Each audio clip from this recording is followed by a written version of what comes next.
1000 megawatt বা 2000 megawatt যেদিন load shedding হবে আমরা আমার গ্রামে লোডশেডিং আর দেবে না, দেবা গুলশান, বাড়িধারা, বনানী, বড় লোকদের জায়গায়, যারা সব থেকে বেশি বিদ্যুৎ ব্যবহার করে।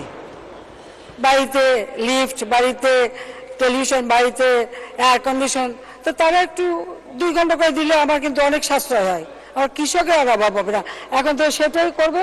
এটা মন্ত্রীকে, প্রতিমন্ত্রীকে বলছিলাম তুমি যেখানে থাকো ওইখানে লোডশেডিং দেখতে চাই, ওইখানে লোডশেডিং দিতে হবে।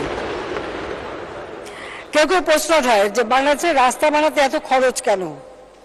এদের বাংলাদেশের মাটি সম্পর্কে কোনো ধারণাই নেই, মাটির সাথে এদের কোনো সম্পর্কই নাই।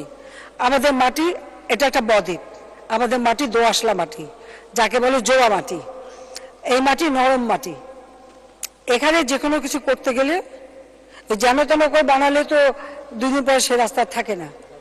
সেখানে একেবারে মাটির থেকে তুলে আধুনিক প্রযুক্তি দিয়ে আমরা এখন রাস্তা তৈরি করছি।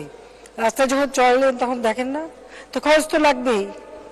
যেখানে শক্ত মাটি সেখানে অত খরচ হয় না, কিন্তু এখানে নরম মাটি বলে আমাদের খরচ বেশি হয়।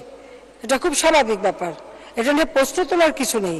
কিন্তু আমরা 15 বছরে যে পরিমাণ কাজ করতে পেরেছি, ওই 21 বছর আর তারপরে ওই 8 বছর, এই 29 বছরে কি কেউ কাজ করতে পেরেছে? পারে নাই, পারবেও না।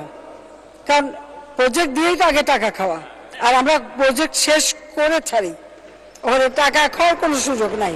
এটা হলো বাস্তবতা। কারণ ওয়ার্ল্ড ব্যাংক চ্যালেঞ্জ দিয়েছিল না, সেই চ্যালেঞ্জ আমরা মোকাবেলা করেছি না, প্রমাণ করতে পেরেছে। হ্যাঁ, কিছু জিনিস আপনারা তৈরি করে রেখে গেছেন, সেই যে আমল থেকে যে বললাম না কালচার একটা তৈরি করে রেখেছেন, সেটা তো কিছু আছে, সেখান থেকে যেভাবে উত্তরণ ঘটা যায় সে চেষ্টাও আমাদের আছে। আমরা আমাদের চেষ্টাই হচ্ছে দেশকে উন্নত করা। আজকে বিচার বিভাগ, প্রশাসন বিভাগকে আলাদা করা হয়েছে। মামলার জট হওয়ার আরেকটা কারণও আছে। আগে কিছু কিছু মামলা ছোটখাটো সেগুলি ডিসির অফিসেই সম্পন্ন হয়ে যেত, কিন্তু এরপরে এটা মাজদার হোসেন মামলা করে বিচার বিভাগ থেকে আলাদা করা। বিচার বিভাগ থেকে আলাদা করা এটা তো আমরা করেছি এবং করবো, এটা আমাদের ছিলই, কিন্তু সেটা করতে গেলে কাজটা ভাগ করে নেওয়া দরকার ছিল, যথাযথভাবে হওয়া উচিত ছিল। যাই হোক, এখন মামলার রায় হয়ে গেছে, মামলার জট সৃষ্টি। তারপরেও কোভিড-19 সময় আমি তখন ভার্চুয়াল কোর্টের ব্যবস্থা করে দিলাম, অনলাইনের জন্য বিচারগুলো যাতে মামলাগুলি তাড়াতাড়ি শেষ হয়। কিন্তু তখন যে জটটা হয়েছে সে জট ছাড়ানোর সময় লাগবে।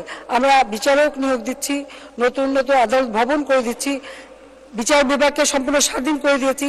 বিচার বিভাগ আর্থিকভাবে দায়বদ্ধ ছিল, আর্থিকভাবে সংযুক্ত ছিল প্রধানমন্ত্রী দপ্তরে, সেখান থেকে সেটা আলাদা করে তাদেরকে সম্পূর্ণ আর্থিক সক্ষমতা দিয়েছি, সম্পূর্ণভাবে আমরা তাদেরকে স্বাধীন করে দিয়েছি। কাজেই সেখানে মামলাগুলি যাতে দ্রুত হয় সেই চেষ্টা আমাদের রয়েছে, এটা করে যাচ্ছি আমরা।